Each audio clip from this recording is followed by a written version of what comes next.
Very welcome to all of you and एक बार फिर से मैं आप सभी का अपनी इस ऑनलाइन प्लेटफॉर्म में स्वागत करता हूं। प्यारे बच्चों, जुड़ जाइए सभी लोग तेज़ी से। एक बार सभी लोग तेज़ी से जुड़ जाएंगे और चलते हैं क्वेश्चन नंबर 15 तक। हमने इस सिंप्लीफिकेशन जो सरलीकरण जिस पार्ट का नाम है और लेसन है आपका 10 है ना, लेसन 10 है और JNVST एग्ज़ामिनेशन 2022-23 के लिए हम लोग प्रिपरेशन करा रहे हैं और सभी लोग बिल्कुल एग्ज़ाम की डेट जो है बिल्कुल अब नज़दीक आ रही है, क्योंकि अब 2 महीने ही केवल एग्ज़ाम में बचे हैं। मार्च के लास्ट वीक या अप्रैल के फर्स्ट वीक में ही आपका एग्ज़ाम हेल्ड होने वाला है। तो सभी लोग तैयार रहेंगे, मेहनत से पढ़ेंगे और अपने एग्ज़ाम के लिए बहुत ज़्यादा कॉन्शियस हो जाएंगे। 5-6 घंटे रोज़ पढ़ना शुरू कर दीजिए, ठीक है ना। चलिए शुरू करते हैं। 16वां प्रश्न आप देख लीजिए, लिखा है the simplification of 6 divided by 6 plus 6 into 6 minus 6 है ना, लिखा है। देखिए इसका हल हम जान लेते हैं, सॉल्यूशन इसका जान लेते हैं, इसका हल हम जान लेते हैं, बहुत तेज़ी से हल इसका जानेंगे। लिखा है 6/6 प्लस 6 मल्टीप्लाई बाय 6 माइनस 6 है ना। लगभग 5 बार या 4 बार नहीं, 5 बार 6 दिया गया है। तो पहले भाग की प्रक्रिया करते हैं, क्योंकि बोडमास का नियम आपको पता है, हमने आपको बताया था कि सबसे पहले ब्रैकेट फिर ऑफ फिर डिवीजन मल्टीप्लिकेशन एडिशन और लास्ट में सब्ट्रैक्शन करते हैं। तो पहले डिवीजन कर लीजिए, 6 1 जा 6 यानी यहाँ 1 हो जाएगा और प्लस 6 इंटू 6। अभी हम फिर मल्टीप्लिकेशन करेंगे, क्योंकि हमारे अगली प्रक्रिया डिवीजन के बाद मल्टीप्लिकेशन होती है। 6 छवा की 36, 6 6 जा 36। तो यहाँ पर आपका हो जाएगा 1 प्लस 36 और माइनस 6। अब हम करेंगे एडिशन का प्रोसेस। तो 36 1 37 हो जाएगा और माइनस 6 और लास्ट प्रोसेस है आपका सब्ट्रैक्शन, और हम उसको जब घटाएंगे तो हमारा 31 जो होगा वो आंसर मिल जाएगा प्यारे बच्चों। और जो कि विकल्प संख्या कौन सा है, विकल्प संख्या 3rd है, ठीक है ना। इस तरह से प्रश्न जो है सभी प्रश्नों के हल आपको जान लेने हैं, ठीक है ना। इसी तरह से सभी प्रश्नों के हल आपको जान लेने हैं। फिर इसके बाद इसी के नीचे मैं एक बार चेक करूंगा कि देखें कि क्या इसके जो है 17वें जो क्वेश्चन नंबर 17वां है उसका हल इसके नीचे बताया जा सकता है। यदि कैमरा यहाँ तक होगा, इतना लीन्ड होगा, तो हम ऑब्वियसली आपको यहाँ पे बता देंगे। बहुत सिंपली आपको समझा रहे हैं, ध्यान से देखिएगा। प्रश्न क्या है कि यदि 178 गुणे 34 178 multiply by 34 is equal to 6052, what is 60 divided by 52। तो एक स्टेप में आप समझिएगा कि यदि 178 यानी 178 multiply by 34 multiply by 34 is equal क्या हो जाएगा 6052। तो अब क्या रहा है कि what will be the value of 60.52।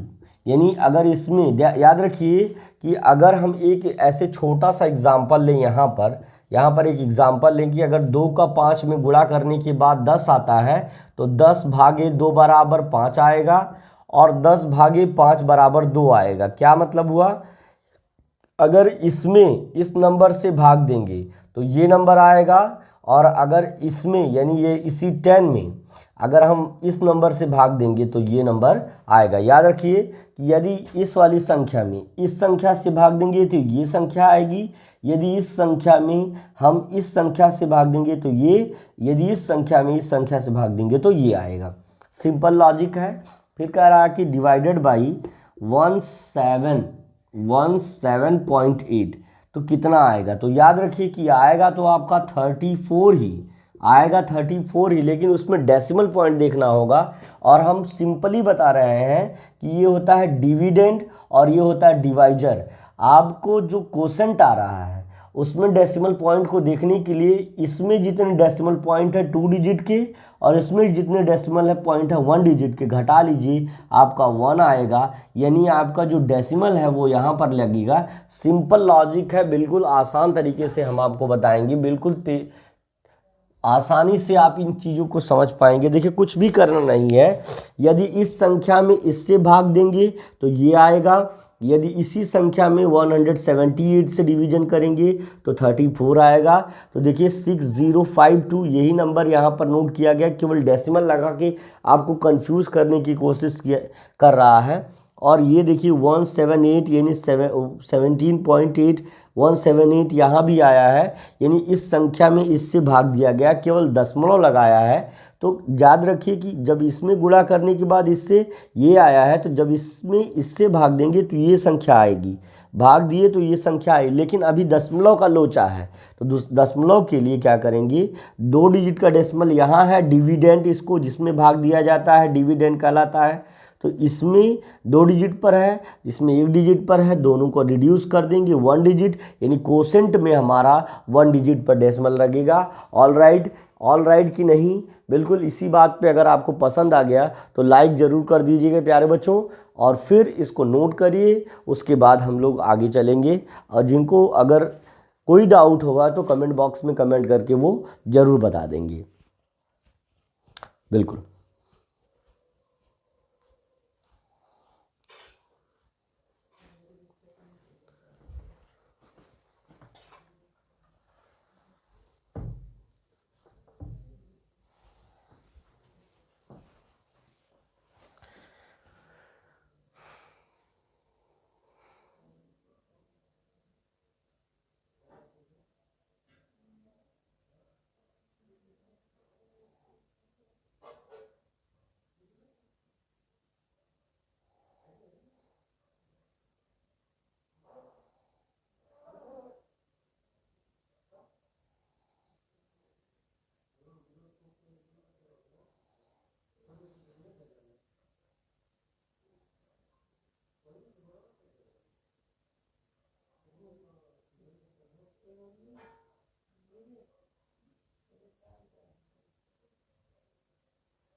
चलिए इसके बाद जो है तेजी से अगले प्रश्न पर चलते हैं। हर प्रश्नों का तेज हल बताएंगे और ज़्यादा से ज़्यादा प्रश्नों को हल करने का प्रयत्न करेंगे। आपको ये खुद ही रियलाइज हो रहा होगा कि पहले से बेहतरीन कक्षाएं हैं, पहले से बेहतर कंटेंट आपको मिल रहा है। देखिए जितनी ज़्यादा आप लोग जितना दिन तक इसमें आप प्रैक्टिस करेंगे, क्लास करेंगे, उतना ही आपको एक्सपीरियंस होता है। और अगर आप पहले कदम की परीक्षा पास कर लेंगे तो ट्रस्ट करिए कि आप फ्यूचर में किसी भी परीक्षा को क्रैक करने के लिए आप बिल्कुल स्ट्रांगली फॉर्मली आप जो है आप उसको क्रैक करने के लिए एबिलिटी आपके अंदर बिल्ड हो जाएगी। ठीक है ना, चलिए शुरू करते हैं अगली क्वेश्चन को। देखिए इसके बाद 18वां प्रश्न आप देख सकते हैं, लिखा है ऑन सिंप्लीफाइंग। देखिए 15 आप देखिए 18वां प्रश्न का मैं हल यहाँ पे बताने जा रहा हूँ। ध्यान से एक एक स्टेप पर ध्यान देंगे तो आपको बहुत आसान तरीके से आने वाला है। On simplifying 15 into 4 minus 10 divided by 5 है ना, वी गेट। कह रहा है on simplifying 15 into 4 minus 10 divided by 5 we get. कह रहा है कि 15 गुणे 4 ऋण 10 और भागे 5 को हल करने के बाद, ऑन सिंप्लीफाई यानी सरल करने के बाद, वी गेट यानी हम प्राप्त करते हैं। भैया क्या प्राप्त करते हैं वो तो आप देख लेंगे यहाँ सोल्यूशन में। पहले करते हैं divide according to the law of BODMAS. 5 2 जा 10, लेकिन यहाँ माइनस है तो -2 लिखेंगे। तो 15 गुणे 4 और ऋण यहाँ हो जाएगा 2। भैया घटाना हो गया, ये जो भाग था वो घटाने में तब्दील हो गया। 5 दूनी 10 और ये माइनस है तो -2 लिखना पड़ा। फिर अगला स्टेप देखिए, गुणे का होगा, 15 चौका 60 हो जाएगा और -2 करेंगे तो ये 58 आएगा आपका, और यही विकल्प आपका उत्तर भी हो जाएगा, है ना। तो देखिए 58 है कि नहीं, यस ऑप्शन में ऑप्शन थर्ड जो है आपका सही हो जाएगा।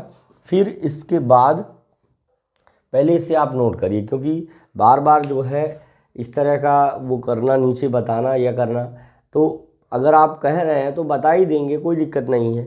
चलिए देखिए, इसी के नीचे हम इस दूसरे प्रश्न का हल बता दे रहे हैं। सॉल्यूशन है किस प्रश्न का हल है, ध्यान से देखिएगा किस प्रश्न का हल है। ये हल है आपका क्वेश्चन नंबर 19 का। ध्यान से देखिएगा, ध्यान से देखिए, लिखा है द सिंप्लीफिकेशन ऑफ 98 माइनस, है ना, 65 प्लस 32 माइनस 12 प्लस 5, है ना, कह रहा है। ध्यान से देखेंगे,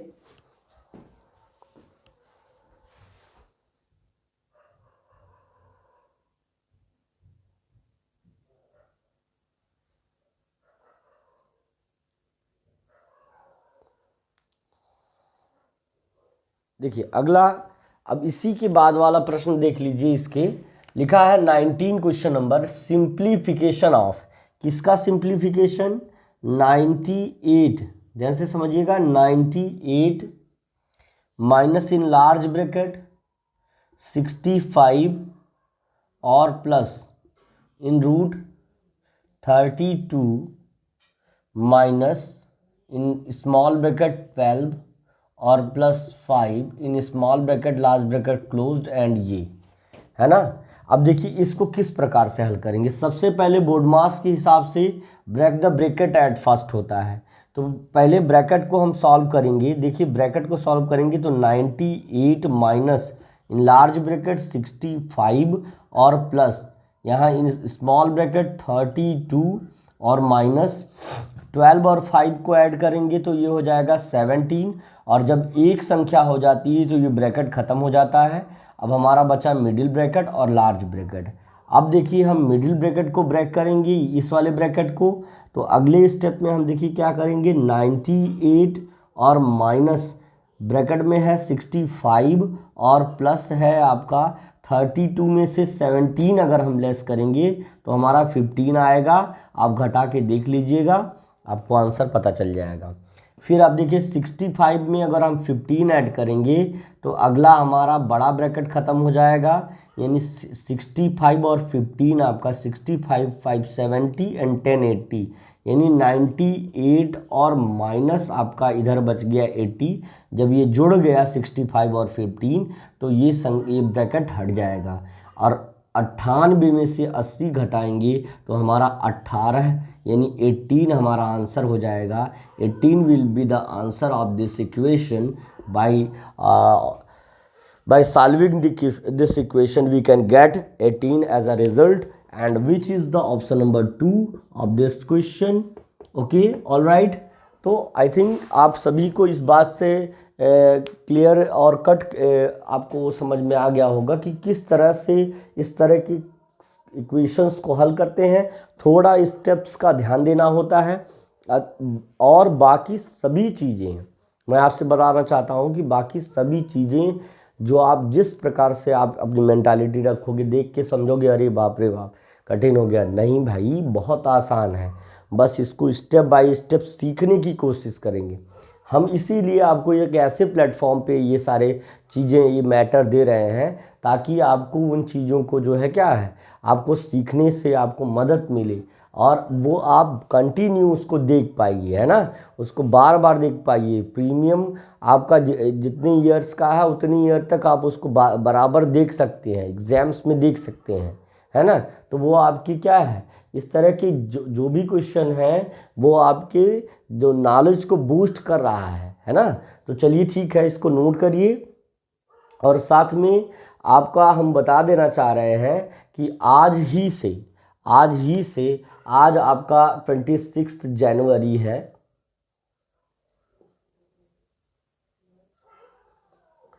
26 जनवरी है तो सबसे पहले रिपब्लिक डे की सभी लोगों को बहुत सारी बधाइयाँ बेटा।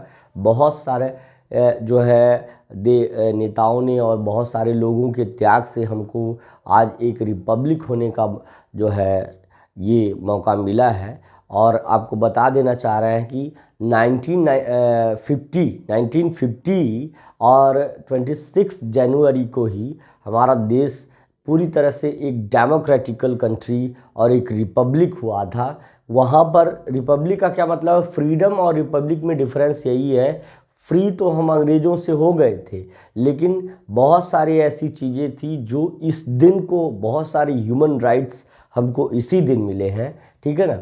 और इसी की खुशी में और इसी की इसमें हम केवल 999 है ना पर ईयर के चार्ज से हम आपको इंग्लिश स्पीकिंग कोर्स और जो है इंग्लिश स्पीकिंग और प्लस जो है ग्रामर, है ना, प्लस जो है ग्रामर का जो कोर्स है वो बिल्कुल आपको प्रोवाइड कराएंगे। तो अगर जिन बच्चों को इस कोर्स से जुड़ना है तो बिल्कुल जो है वो हमारे इन नंबर्स पे व्हाट्सएप कर सकते हैं इस नंबर्स पे 6392 और 126368। यहाँ पे आप व्हाट्सएप करेंगे तो उसके बाद हम जो है आपको वो सभी प्रक्रिया बताएंगे किस तरह से इस कोर्स को आप ज्वाइन कर सकते हैं।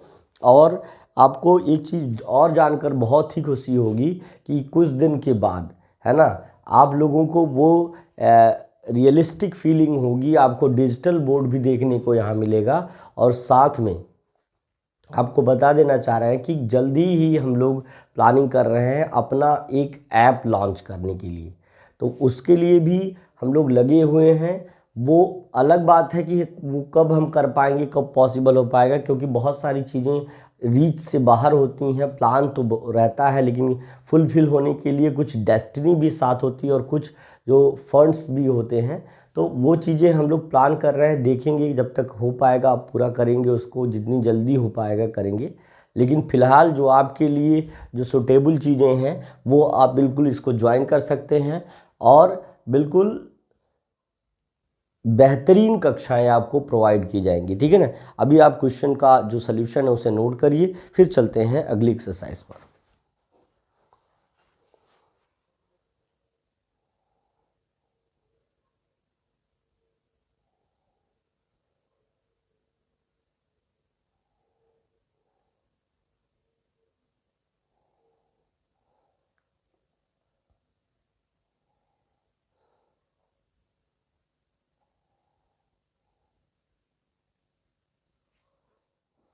देखिए 20वां प्रश्न देख लेते हैं। 20वां प्रश्न है द वैल्यू ऑफ, है ना। तो हल देख लेते हैं इसका।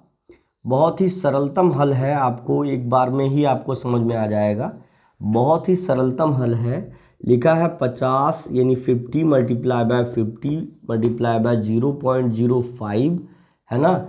करा कि द वैल्यू ऑफ, वैल्यू मतलब होता है मान, ऑफ मीन्स का, 50 इंटू 5 इंटू 0.05 इज, कह रहा है कि 50 इंटू 5 और इंटू 0.05 का मान क्या है। तो सिंपली देखिए इसको सॉल्व करेंगे, कैसे करेंगे, सीधे जितने 5 हम उसका मल्टीप्लाई कर लीजिए। 5 5 जा 25 एंड 25 5 जा, है ना, 5 5 जा 25 एंड 25 5 जा 125 होता है बेटे। मल्टीप्लाई करके देख लीजिएगा, आपको पता चल जाएगा। फिर यहाँ पे कुछ भी करना नहीं है। अब देखिए एक जीरो है, एक जीरो है, तो एक जीरो पहले आप यहाँ पे लिख दीजिए, ठीक है ना। सिंपली ध्यान से समझिएगा मैं क्या कह रहा हूँ। जितने 5 हैं उनका मल्टीप्लाई कर लीजिए। 5 और 5 जा 125, सॉरी 5 5 जा 25 एंड 5 जा 125, और इसके बाद एक जीरो यहाँ पर 50 है ना, एक जीरो, दशमलव के बाद जीरो से हमसे कोई मतलब नहीं है, ना दशमलव के पहले ना दशमलव के बाद। डेसिमल वाले नंबर्स में कॉन्शियस रहिएगा कि दशमलव नंबर से हमसे नहीं मतलब है, हमको जो बिना डेसिमल के होल नंबर्स दिए हैं उनके जीरो से मतलब है। तो जितने 5 है पहले गुणा कर लिया, 125 आया, एक जीरो था, जीरो लिख लिया। अब 2 डिजिट पर डेसिमल है भाई मेरे, 1 2, तो 2 डिजिट पर डेसिमल पुट कर दीजिए, दैट्स वाई यही आपका आंसर हो जाएगा। क्या आपको आसान लगा, क्या आपको अच्छा लगा? बिल्कुल अगर अच्छा लगा होगा तो बेटा लाइक कर दीजिएगा। लाइक करने से कोई हमको करोड़ों रुपए नहीं मिलते हैं, लेकिन एक एनर्जेटिक फीलिंग होती है कि हमारे जो कंटेंट को बच्चों ने पसंद किया और फिर अगले दिन भी उसी ऊर्जा के साथ हम फिर उपस्थित होते हैं और देखते हैं जितने लाइक्स मिलते हैं उसी अकॉर्डिंग जो है और थोड़ा सा एनर्जी की भाई मेरे कंटेंट को इतना ज़्यादा बच्चों का रीच मिल रहा है, इतना सपोर्ट मिल रहा है, बस यही बात है और कोई बात नहीं है। अदरवाइज़ आप देखिए इसके बाद 21वां प्रश्न हम यहाँ हल कर दे रहे हैं। 21वां प्रश्न देखिए, लिखा which of the following is equal, है ना, which of the following is equal, निम्नलिखित में से कौन सा बराबर है, किसके बराबर भैया, ये देखिए पहले हल देखिए उसके बाद आप देखिएगा कि किसके बराबर हो रहा है। लिखा है 3/2 है डिवाइडेड बाई 3/2, फिर मल्टीप्लाई बाई 2 और प्लस 3/2, है ना। अब देखिए पहले डिवीजन करिए, डिवीजन आप बोलना है आपको कि फ्रैक्शन में, in the fraction we don't know how to divide the fractions, fraction में भाग नहीं आता है, भाग नहीं आता है, ये बोलना है ना। ये एक जुमला है, आता तो सब कुछ है लेकिन ये बोलना है क्या करने के लिए, अपने कार्य को और सहज बनाने के लिए। गणित क्या है, कार्य को सहज बनाने के लिए ही गणित विषय पढ़ते हैं लोग। तो देखिए मैथ्स जो है कार्य को सिंपल बनाने के लिए होता है। तो 3/2 और डिवीजन को बदल दिए मल्टीप्लिकेशन में, क्योंकि आपको भाग आती नहीं भिन्नों में, तो ये जब इनको उलटे तो ये भी भैया उलट जाएंगे, 2/3 बन जाएंगे और इंटू 2 और प्लस 3/2।